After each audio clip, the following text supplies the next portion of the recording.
Akbar.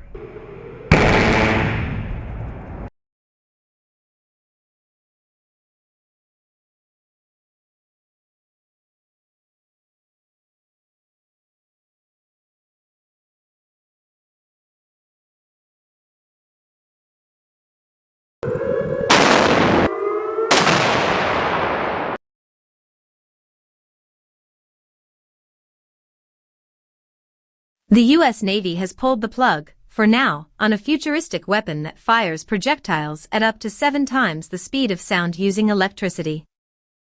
The Navy spent more than a decade developing the electromagnetic railgun, and once considered putting them on the new, stealthy Zumwalt-class destroyers built at Maine's Bath Iron Works.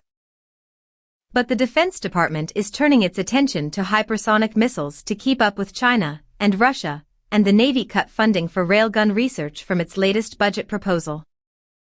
The railgun is, for the moment, dead, said Matthew Karras, a defense analyst at consultancy Avascent Group. The removal of funding suggests the Navy saw both challenges in implementing the technology, as well as shortcomings in the projectile's range compared to hypersonic missiles, he said. The Navy's decision to pause research at year's end frees up resources for hypersonic missiles, directed energy systems, like lasers, and electronic warfare systems, said Lieutenant Courtney Callahan, a Navy spokesperson. Information gleaned during testing will be retained in the event the Office of Naval Research wants to pick up where it left off in the future, she added.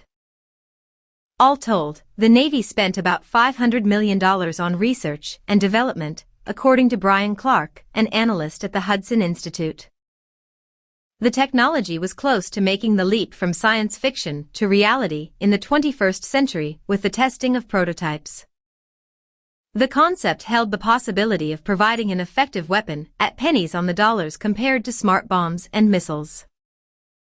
That's because railguns use electricity instead of gunpowder, or jet or rocket engines, to accelerate a projectile at 6 or 7 times the speed of sound. That creates enough kinetic energy to destroy targets. But there were a number of problems. Those included the range of about 110 miles in testing. A Navy vessel could not employ the gun without putting itself within range of a barrage of enemy missiles. And its usefulness for missile defense was also limited by range and rate of fire, Clark said. The idea dates back to the 1940s. But there have always been major hurdles because the parallel rails, or conductors, are subjected to massive electric current and magnetic forces that can cause damage after a few shots, said defense analyst Norman Friedman. A big question was always whether the gun could stay together during continuous firing, Friedman added. A normal gun can be fired about 600 times before the barrel must be refurbished, but the barrel on the railgun prototype had to be replaced after about a dozen or 2 dozen shots were fired, Clark said. A few years ago, the Navy was talking about putting the gun on the future warship Lyndon B. Johnson, the last of 3 stealthy destroyers. It's nearing completion and builder trials at Bath Iron Works. The 600-foot-long warship uses marine turbines similar to those that propel the Boeing 777 aircraft to help produce up to 78 megawatts of electricity for use in propulsion, weapons and sensors.